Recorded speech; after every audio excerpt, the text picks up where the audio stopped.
You described CRM as your love language. Why you describe it in that way? By starting as an end user to change management, eventually functional architecture, I believe in the power that it has. You have not been in the CRM space forever. What advice would you have in discovering CRM, discovering their niche? So I would advise people that wherever they start, whatever product. Hey, welcome to this week's episode of Power Talks. My name is Griffin, the host of the Citizen Developer channel, and today I am joined by special guest Angeliki Patsiavou. I said that right, hopefully. Yes, you did. Hi, Griffin. Okay, Hi, everyone. wonderful. Yes, Angeliki, I'm so excited to have you on. I wanted to get right into the first question that I had for you, and this is something that you said that really piqued my interest, or something I'd never heard before. And you described CRM as your love language. I wanted to ask you what this means to you and why you describe it in that way. This is a very interesting question, only because when I usually refer to it, people think it's a very cheesy, very odd choice of words, I suppose.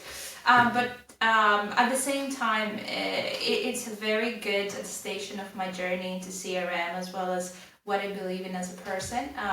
So I started in CRM since the beginning of my career, not because I studied necessarily a technical degree, but because I loved tech enough to move from my academics background into what eventually ended up being a job in CRM.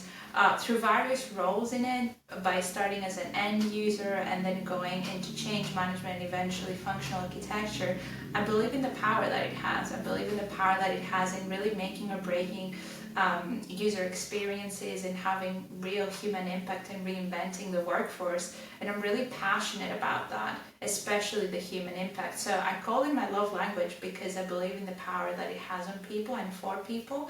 So in that sense, I'm able to convey all of that and the creativity that I can with it. Yeah. So, okay, if I could ask maybe a couple minutes. Actually, we'll tee that up in a second. Let me ask this question. So you mentioned that you have not, been in the CRM space forever. You know what you're just talking about, how you got introduced to it and into functional architecture.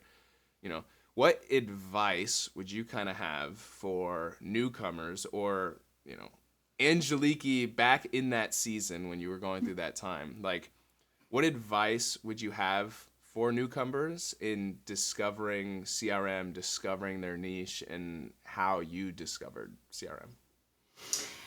So I would say keep an open mind and do your homework and do your research. So what I mean by that is we tend to be very passionate about technology, specific solutions, specific products, and this is fantastic, but at the same time, it's very important to appreciate what's out in the market, and it comes in different shapes and forms that will cater to different markets or different users. So one of the biggest blessings and diversities I have in my background is that I've been in CRM my whole life, to the point where I've worked with a lot of the big kind of providers, but also a lot of the in-house solutions, and I truly appreciate the pros and the cons of CRM in a sense. So I would advise people that wherever they start, whatever product, they keep an open mind, and they believe that it's not necessarily about what product they go for, but what do the specific, let's say, clients or specific users need, so that they only get to the right outcome for them, rather than having a bit of a biased view. That would be the biggest one. Oh, and of course, enjoy it. It's a fantastic world to be able to grow in. There's so many different paths you can take with the CRM. And if you're a geek like me, you're going to have a great time. Yeah. What steps or path would you outline for people as they are trying to carve out their own path in the CRM space? So, okay, the way I see it, and maybe this is a little bit oversimplified, but let's keep it simple for the sake of the argument. So there's definitely a technical path and a non-technical path, and there's a lot of people that started, let's say, since the beginning of CRM and XRM, or maybe they started as a developer of some front and then ended up in CRM. And that's a lot of different technical career paths into it. They are very well known, very well documented, loads of ways to connect with people that have been there, done that. What I do want to advocate for is that you can get into CRM with a non-linear career. And because it holds so many opportunities, but I think because we are also very much in need of these different perspectives. And I'll tell you what I mean by that. Absolutely, if you start with, like, let's say, a computer science degree, then move into some kind of development role and eventually become an architect, this is super valuable. These are the extremely smart people that we need in projects. However, they are not necessarily the people that will be able to, within their role, advocate for the users, the user journeys, the functional stories, the business readiness, the organizational impact, or even how to advocate for the end user altogether. And this is why you could start as an end user regardless of your background. So I started as a marketing manager, even though I had studied economics, because I had a behavioral science background, which was very interesting at the time for that role. So you can start with different backgrounds, be an end user of different kinds of CRM, and you appreciate the product to the point where you can still have a very valid perspective. And I think this is fantastic because we need that diverse thinking. This is what clients and generally companies need as well. And we make the products richer that way. We develop features better. We developed overall products that are more holistic and more relatable to the current market. Okay, so I want to hear, you mentioned a non-linear career path. I know that you have a non-linear career path, as you would say. I mean, from marketing to change management to consulting. I would love to hear a little bit more of your story, your journey, and how this journey has shaped the skills that you have in order to be a successful, functional consultant, architect, you know. Of course, of course. So it is a very interesting journey, and it's almost like a puzzle that I never really had the picture in mind. I was putting the pieces together, and only very recently I realized the bigger picture around it. So I know this is a very poetic introduction to it, but I think a lot of people can relate to the fact that sometimes the steps we take in life, may they be professional, personal, whatever, anything else in between, do not always make sense. And sometimes there are leaps of faith that help us find our ultimate journey. So my journey has been a series of leaps of faith, a series of events, sometimes fortuitous and exciting, and sometimes really challenging. But throughout it, I believe that I have a certain personality that is creative, that is passionate, that is innovative, and very much a geek. And the more I embraced and leaned in on those aspects and those talents, the more success happened. And the less I did, and the more I deviated from them, I really struggled. So hopefully whatever I describe next is a tale for people that are not yet embracing their full selves. Either way, the journey started from an academic perspective into economics. I have a 4-year bachelor's degree in economics and finance from Greece, and then I came to the UK to do my master's in economics, and particularly development economics, with the London School of Economics many moons ago at this point. So all in all, 5 years of very hardcore economics degrees that are essentially very mathematically aligned. So similar to how, let's say, a mathematician or a statistician would enjoy their degree, but with an economics layer to it. And the reason I pursued it is because I really enjoyed math. And I wanted, but I didn't necessarily want to go into research or into teaching, so I thought it would be interesting to have a real world application of it. However, what I found along the way, apart from how hardcore these degrees are, was that I enjoyed the tech aspect of it so much more. And that was an early flag telling me that there's something there. So I remember having to teach myself in the space of a month during my master's to do my thesis R, which is a statistical programming language, and completely left at the mercy of the Easter month and figuring out how to write my thesis in a new coding language in some really advanced mathematical models. And even though it was really hard, and that was part of the challenging part of the roller coaster of being in life, I enjoyed it so much. And that stayed with me. And when I was at the recruitment fairs, I very much kept an open mind around how do I get to a technology role, because I felt brave enough and thought, I'm young, let's take a leap of faith, let's try something that is outside of my comfort zone. And this is something that I advise early on people, to be able to find some of your greatest opportunities in your life, you have to feel comfortable feeling uncomfortable. And thankfully, that's something that I had been at that point in my life. So either way, I go into my first role into, out of every industry that you could have imagined, online gambling. Now, no, I did not become a professional poker player. This is the first answer that people think. Um, some people also joke about me being a dealer. No, that was not the case either, or working in some kind of physical shop. Instead, I went into the online marketing operations. So this was my first CRM job, and I was responsible for some of the markets and essentially looking at the commercial and marketing strategy for some of their products. Completely new industry to me, completely new tech. Absolutely. But they wanted someone with a strong data background, and it was one of those kind of like recruitment fairs where they wanted to believe in the university pedigree in a way that comes with it. So that was great, because I, out of nowhere, get to know the world of CRM, and yes, I am cheesy enough to admit I fell in love with it. I loved it. It was really exciting. I loved the tech. I love the commercial aspects that came with it. I was lucky enough that earlier in my career, I not only was a marketing manager, but also a commercial manager. So I learned how to run a business, how to manage budgets, how to own budgets to begin with, and how to work on all sorts of third-party campaigns and manage vendor relationships. This was all very much thrown me in the deep end, but it was exciting. And after a year with my first company, I was able to get a new role with a different company that was in the space that was much larger, and eventually became a series of companies that has become a massive conglomerate in the global industry today.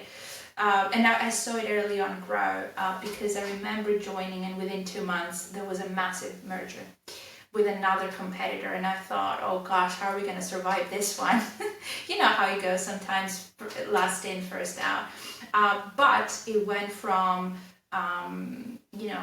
joining within one brand and managing one of their products within their high net worth client space, to surviving the merger, and not only that, but being promoted to manage both brands' products, again for high net worth clients. And there was a lot at stake, yes, pun intended, because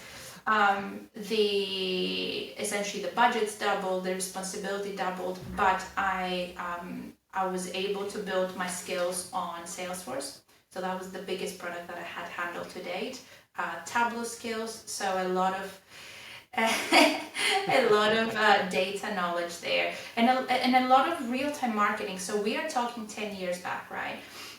And the technological exposure that I received in that industry, the tools that I had, the technologies that we were using were so ahead of its time, even compared to what I deal with now, that it was one of those few times in my life where I was truly spoiled with choice of the best-in-class products, and the appetite from the technology team to really push boundaries. So I remember building HTML5 websites with 3D modeling, and some fantastic real-time pricing campaigns, because in that space that I was in, it's very much like the trading floor in financial services. You're dealing with real-time pricing and traders.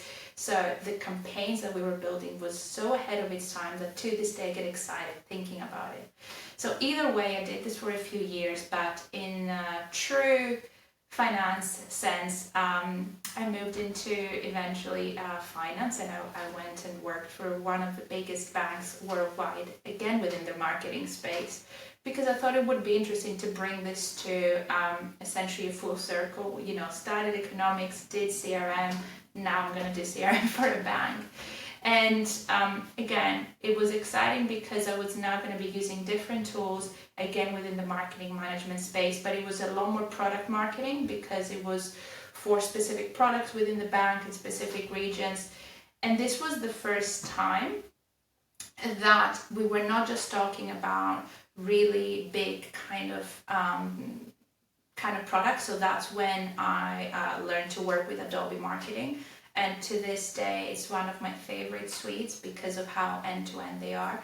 But I was also given the opportunity to target on a daily basis millions and millions of customers. Now, I know what you're going to think. With great power comes great responsibility. I could see it in your eyes. It's exactly what you were thinking.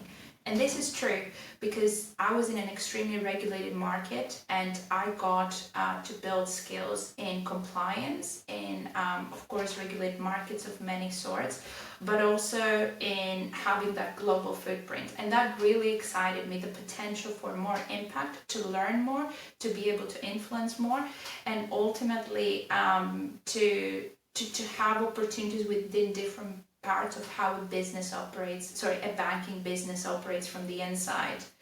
And that was fantastic. I did it for a few years. And then eventually an opportunity came, and that was a proper milestone, what I'm going to mention next, to move into a completely different part of the business. I was in retail, and I had the opportunity to move to the corporate side of the bank, where Dynamics 365 CRM was about to be implemented. Hey, if you are finding this video impactful or insightful, be sure to like and subscribe. But more importantly, if you are wanting to learn more about the Microsoft Power Platform, then you are going to want to check out the completely free self-paced course that has all of the hand-picked content directly from me as the first link down in the description down below. This is going to teach you everything you need to know about the Power Platform to get started and pass your first few Microsoft certifications. I can honestly say that as a Power Platform consultant myself, that I love what I do, and I don't think many people in today's day and age can say that. If you are wanting to learn more, as I mentioned, be sure to check out the first link in the description down below to get in direct contact and connect with me. All right, let's get back to the conversation. Now, this was early days in financial services. This was going to be the biggest implementation Microsoft had seen at the time for financial services. Over 50 countries, thousands of users globally were going to start using that. It was a multi-year program, as you can imagine, from concept and design to implementation. And I was coming in as one of their change managers who were going to drive the adoption and business readiness worldwide.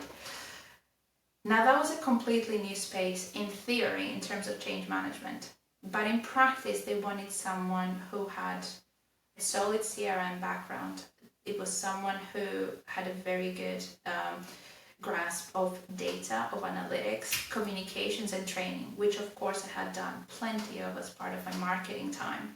So in a way, this is where the puzzle pieces were coming together. I was, in a way, preparing myself to become a change manager without realizing. And that's my first time with Dynamics. And I loved it straight away as well. I remember doing my first bits of training and getting access to the system, and I thought, this is really cool, and you can customize in so many different ways. Obviously, that's when I get to know the Power Platform. Instant connection there as well. And what fascinated me is that the power that it was giving in terms of customization, but also when it comes to citizen development as well. I felt for the first time that users, that business technologists, as I love using them based on the Gartner term, had more power than ever. And that to me meant a lot because I was there to advocate for those same users, and I knew the power it held to co-design together, to give them that value back. So I worked in the program, and I was lucky enough that I was part of an agile setup where the product managers very much gave me the opportunity to involve myself in the product customization as well, and have that hybrid role rather than just a change manager. So I built my product knowledge from within, and I got to influence the delivery. So it was so exciting, and it gave me the bug for IT full time. So after delivering the program, I realized that my heart now belonged with tech, and full-time going into consulting made sense. So I had the opportunity to move to Avanade and be able to be part of the IT space full-time. And it was around that time that I also started in the Microsoft community. It meant a lot because I had now delved into the world of public speaking and blogging and interacting with the community. So long story short, I appreciate we somehow delved into a rabbit hole. It's okay. It's okay. It's a long journey, but it was worth it. And I hope that everyone who has actually been brave enough to go through this rabbit hole with me believes that there's always a puzzle piece that makes sense. And if you give it enough time, it will take you to some fantastic places. Man, okay. What a ride. I don't know what to say or what to add. I think something that stuck out to me from everything you shared there was that like there were skills that you were developing or things you were doing that were preparing you that you didn't realize were, you know? And I think about that, and I feel like that's similar, you know, to like myself and like a lot of people, in how they are working in an industry that's completely unrelated to IT, software consulting, you know, but they're developing these skills that are super transferable. And I think that's applicable to people that, you know, if somebody's not in the space and they're this far into the video, then one, thanks for being here. You know, that's awesome. But, you know, like Big you can props have, to them. yeah, big props to them, you know, but you have transferable skills that can bring value as a consultant. I guess I also wanted to ask you, before we started talking, you mentioned your superpowers. I kind of wanted to ask you what this means and how this kind of applies to the skills that you have in your journey as well. Sure. So the biggest, I suppose, superpower that I have, that I love being known for, is being a storyteller. I think this is a skill for life, regardless of what industry you're in and what's your role, and being able to tell a story that people can relate to, that inspire them, that give them their own call to action. But, and this is underpinned by a lot of my creativity, my innovative spirit, and also completely embracing myself as a geek and not suppressing who I am as a person. But there's a lot more background to it. So in the last year and a half or so, I had an official diagnosis of being on the spectrum. And that was not necessarily a surprise, but more of a part of the journey that made it official. And it helped me build that self-awareness of where those superpowers are coming from. This is obviously not an easy journey or an easy conversation, but it made me realize that through the challenges that do come in life, not just within the work life, being on the spectrum, there's so much beauty in those superpowers as well. The creativity, for example, or the passion to connect with others and have an impact. So to everyone out there who is on the spectrum or has people around them who are on the spectrum, these are true superpowers. Embrace them, celebrate them. They are one of the most beautiful and unique things in life. Yeah. How has that impacted your Microsoft MVP journey? Because that's something that we haven't, you kind of mentioned, I guess, in your testimony a little bit, but like how has being an MVP weaved its way through this and your superpowers? Sure. So when I started the community, I didn't start with the intention of becoming an MVP. I admired everyone who was, but this was not the journey I was on at the time. I had some fantastic mentors that really supported me in seeing that. There is a journey for me there as well. But very early on, when I considered joining the MVP community, and by that I mean applying through the nomination, was that I wanted to have a voice and a legacy, and I wanted to have very particular kind of avenues to it. So after finding my niche, which was change management at the time, I also wanted to be a voice for people that had that diverse, non-linear background, and also to be that kind of brave role model that completely braced herself despite the challenges whilst being on the spectrum in life. So it definitely gave me an inspiration to be that, because when I grew up, I did not have role models that I could look up to. And it inspires me each day to find that and be able to support people. I love mentoring people. I love listening to other people's stories. So to me, it means a lot to be one of those voices and to be able to support new voices that want to get out there. So this is part of what it means to me to be an MVP, having that public forum that can be used for those causes. Yeah.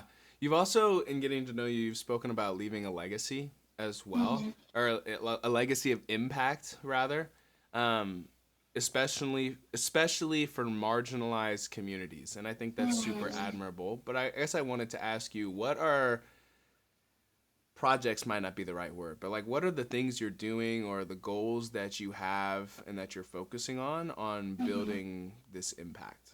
Mm-hmm. So something that I started since last year is working on a few different, let's say, areas that can support that.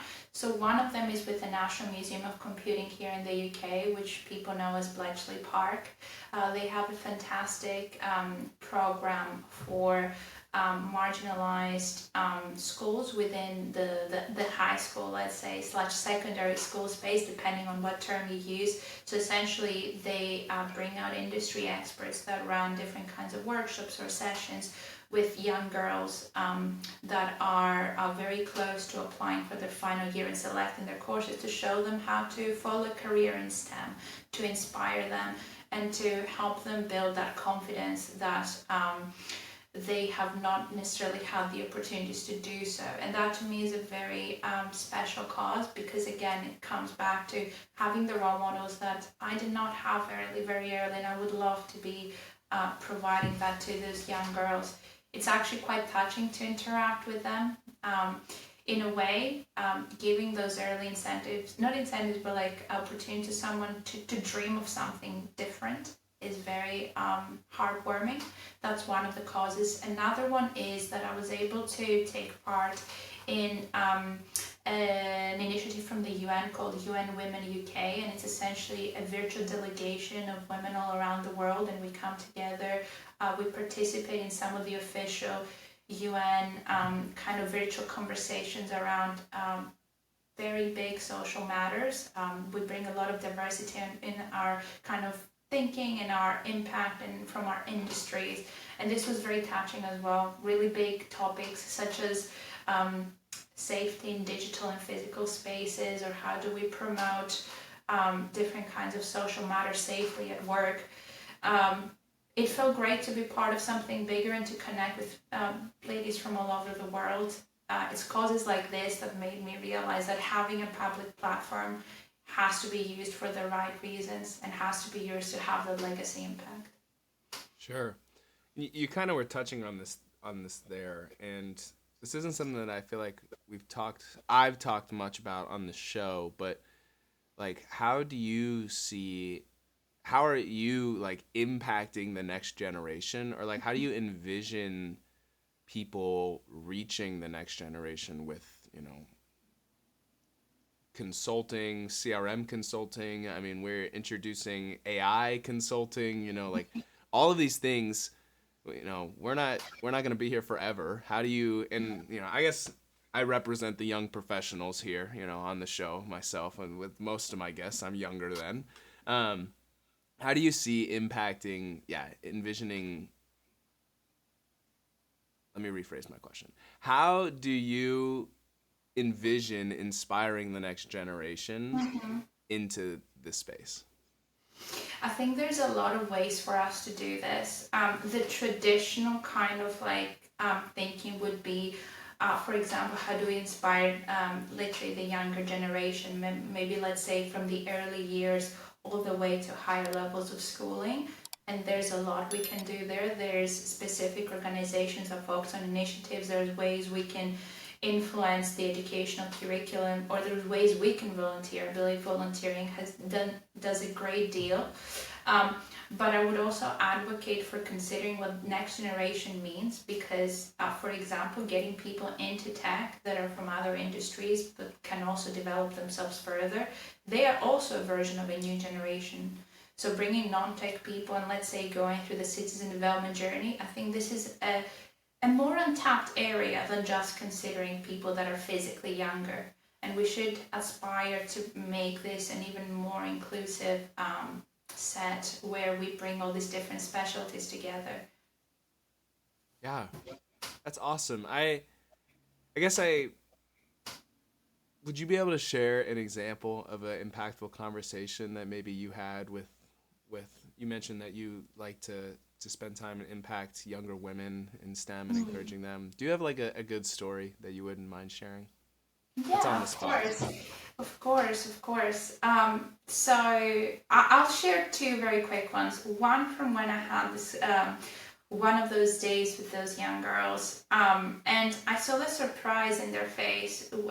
There was a couple of us that were presenting. There was a young lady that was a graduate engineer at Siemens, and then there was myself. And at the time, I was explaining my transition between kind of like, let's say, the hospitality industry in the sense of online entertainment to banking and then to IT. And consistently, I could see the surprise in their face, but they're happy kind of surprise, thinking, "Oh wait, this is possible. So you can actually change careers, but still being in IT, or you can even get to IT to begin." That switch in someone's mentality, where you can tell that they can now start dreaming something different. To me, that was very touching, knowing that I have had this positive influence moment on someone, and I've helped them see something different for their lives. That is beautiful. The other one was also when early on after becoming an MVP, I was having a sharing session about my journey with some of my advisory colleagues at the time, because when I became an MVP, I was in advisory, I was a change manager, and I probably was the first change manager that became BizOps MVP in a very technical community. So I was sharing my journey, and I could also see their surprise in a positive way. And in a way, they also started dreaming that they don't have to think that because they're in an advisory role, they don't necessarily have the ability to pursue that. So helping people see something different about themselves and helping them dream, I appreciate it sounds cheesy, but in a way, this is what happened. And to me, that is so touching and part of what makes me want to keep doing this more. All the time sacrifice, all the all sorts of effort that comes with it, it's absolutely worth it. Sure.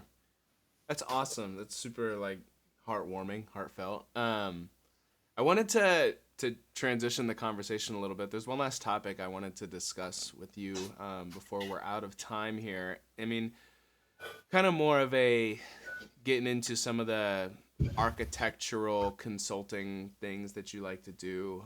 Not necessarily a technical conversation, but you're driven by helping people have aha moments, you called it, in Microsoft Dynamics. And I wanted to ask you, what strategies or practices do you use to make systems intuitive and enjoyable for people to use?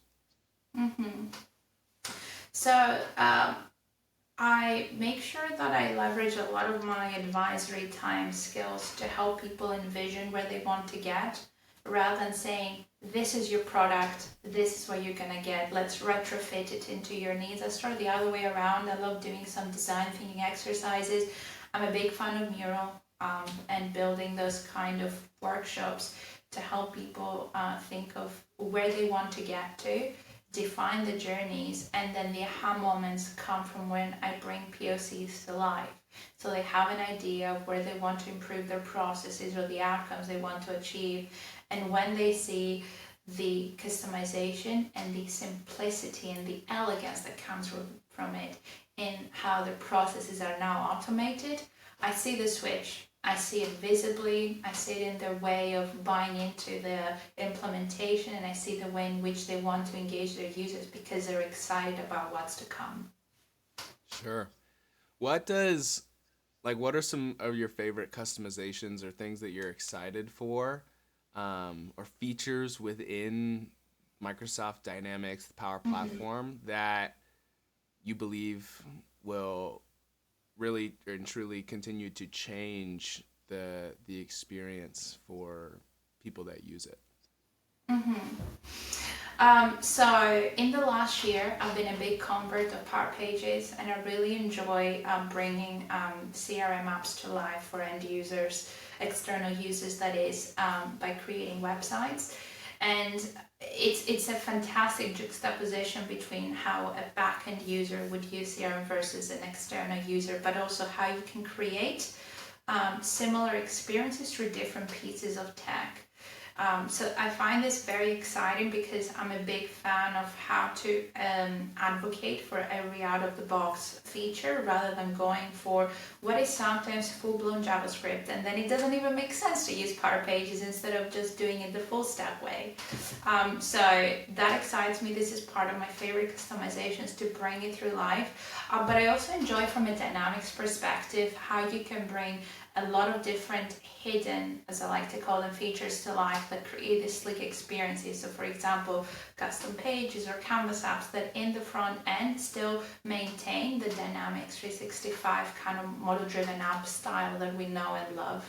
So to me, that's very exciting, maintaining the look and feel of what looks like a very simple part of the app, but in the back end, there's very sophisticated customization that still maintains the elegant outcome. So that to me is exciting. Or even, it might be some exciting Power Automate flows that come together to achieve part of the business process that you want to do.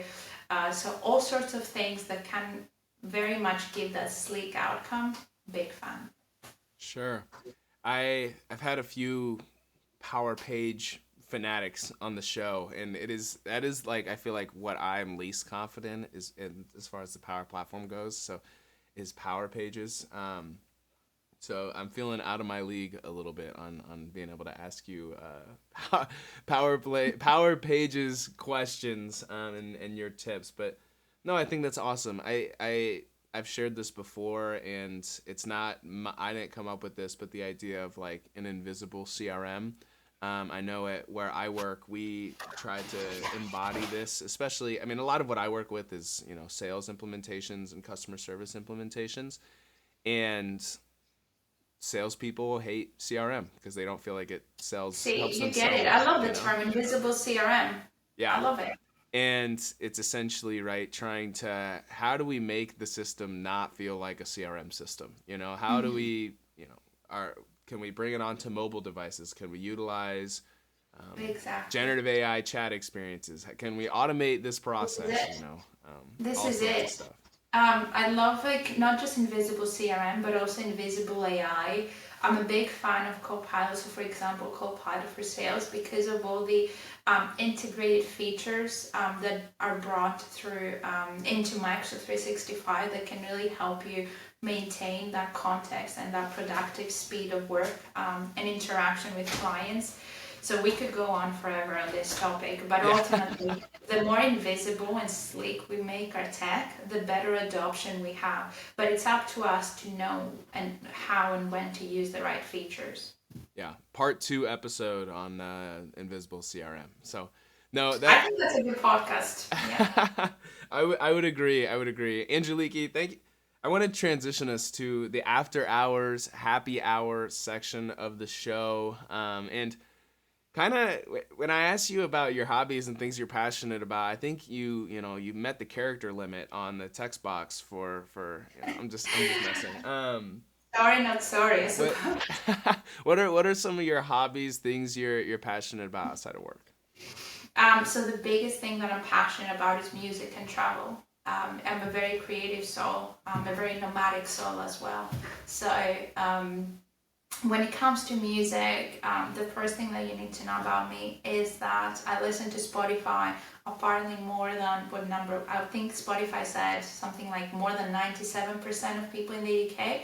I'll take that as a compliment, but it might be an intervention, not sure. Either way, I love music. Putting Spotify aside, I'm a singer and I'm a songwriter. So music is definitely in my blood, and it's a very creative outlet for me. And it's a way of breathing, actually. It calms me down. Sometimes when it comes to having, for example, ADHD, it's a fantastic outlet to balance your life day to day, and to me is just amazing. And the other part, when it comes to travel, I'm very blessed to be able to do it through the Microsoft community. I appreciate that travel brings you so many different cultures and perspectives that I think make me a better professional, it make me a better person. And and the third thing as well, since we want to hit the character limit, is martial arts. This is my type of exercise and my type of Zen. So I love martial arts and having that kind of culture of respect and discipline that comes with it. Yeah, man.